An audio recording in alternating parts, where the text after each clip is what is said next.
Bonjour à tous et bienvenue sur ma chaîne YouTube Objectif Bonheur. Aujourd'hui, on se retrouve pour parler d'un sujet hyper important. Non, être minimaliste et frugaliste, ce n'est pas se priver. Pourtant, quand vous allez écouter des personnes minimalistes qui ont des podcasts ou même des blogs, souvent on retrouve le fait de se priver, que si on n'a pas acheté telle ou telle chose, on s'est privé, si on n'a pas été au resto, on s'est privé. Je pense qu'il faut aller au-delà de cette sensation de se priver. En fait, ça va bien plus loin que ça et je vais vous expliquer pourquoi. Quand on dit qu'on se prive, ça veut dire vraiment que c'est un effort, que c'est très difficile et que finalement on peut ressentir un manque. Or, on ne doit pas avoir ces deux façons de vivre ainsi. Non, ce n'est pas se priver. Par contre, oui, c'est apprendre à vivre simplement dans un monde superficiel, dans un monde où on nous fait croire que l'argent, les objets achètent le bonheur. Dans un monde superficiel où même le corps se modifie tel une maison que l'on rénove, alors oui, forcément, au départ, vous pensez vous priver. Mais finalement, petit à petit, vous allez apprendre à vivre simplement. Quand je dis apprendre à vivre simplement, c'est-à-dire que vous n'allez pas vous dire systématiquement, on est vendredi soir, et si je sortais au restaurant ou boire un verre avec mes copines. Bien sûr, être frugaliste ou minimaliste, ça ne veut pas dire ne pas faire ce genre de choses, bien au contraire. Et ça ne veut pas dire se priver de le faire. Ça veut simplement dire s'interroger sur qu'est-ce qui est essentiel. Voir mes amis simplement à la maison pour boire un verre ou voir mes amis aller à l'extérieur, boire un verre, dépenser de l'argent, être au milieu de la foule, au milieu d'inconnus. Est-ce qu'on a ce besoin de se sociabiliser, voilà. Et en fait, il faut analyser tout ça. Si votre désir et votre souhait, c'est simplement de pouvoir échanger avec des amis, autant le faire chez soi. Un endroit que normalement vous avez dû construire pour vous sentir bien. Et c'est là aussi qu'il faut avoir cette vision du minimalisme. Le minimalisme, c'est finalement avoir moins d'objets, prendre conscience de ses achats, acheter moins mais mieux. Et du coup, si vous avez mis ça en place dans votre maison, si vous avez désencombré pour vraiment être serein ou sereine, eh bien en fait, le meilleur endroit, l'endroit où vous êtes le mieux, où vous avez le plus de bien-être, où vous avez envie de recevoir, où vous avez envie d'être seul, où vous avez envie de méditer, de faire du sport, c'est chez vous. Si vous ne vous sentez pas bien chez vous, c'est qu'il y a des choses à changer, des choses à modifier. Arrêtons de croire que quand il y a du bazar, c'est une maison qui vit. Arrêtons de croire que plus il y a d'objets, plus on a réussi sa vie.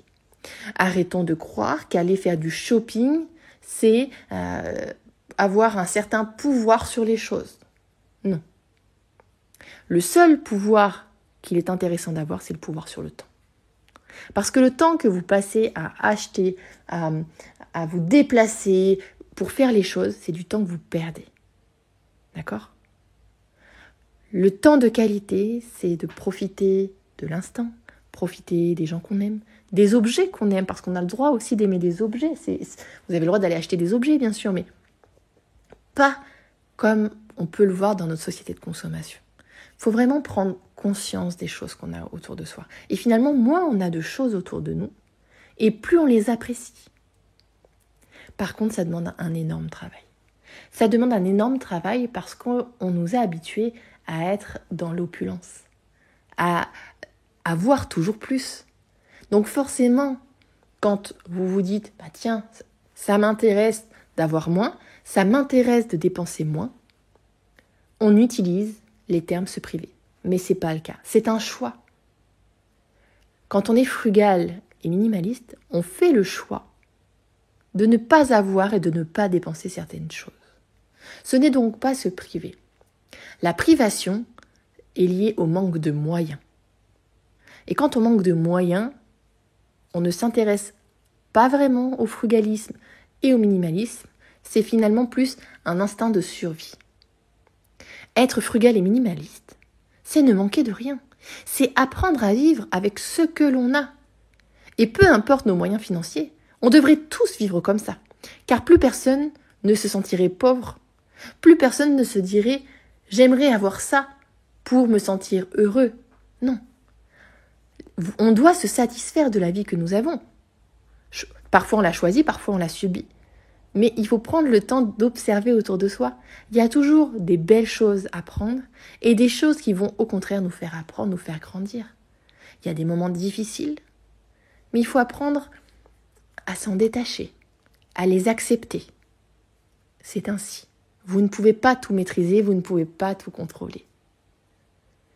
Je n'ai jamais été aussi malheureuse que quand j'ai voulu contrôler, gagner plus d'argent, avoir toujours plus. Non, c'était pas ça le bonheur. Je m'épuisais dans le plus. En fait, c'est comme si vous étiez dans une roue, tel un hamster, à courir sans cesse après quelque chose.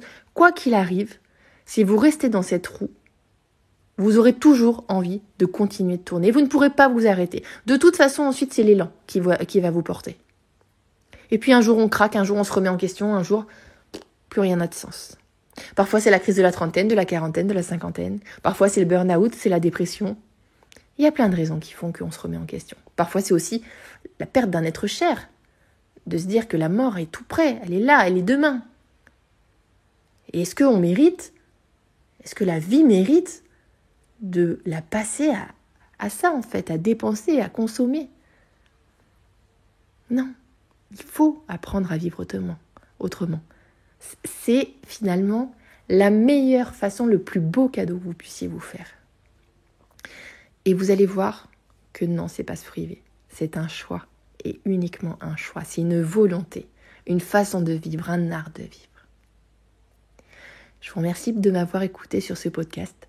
N'hésitez pas à mettre un pouce, à commenter et à vous abonner à ma chaîne. À très vite!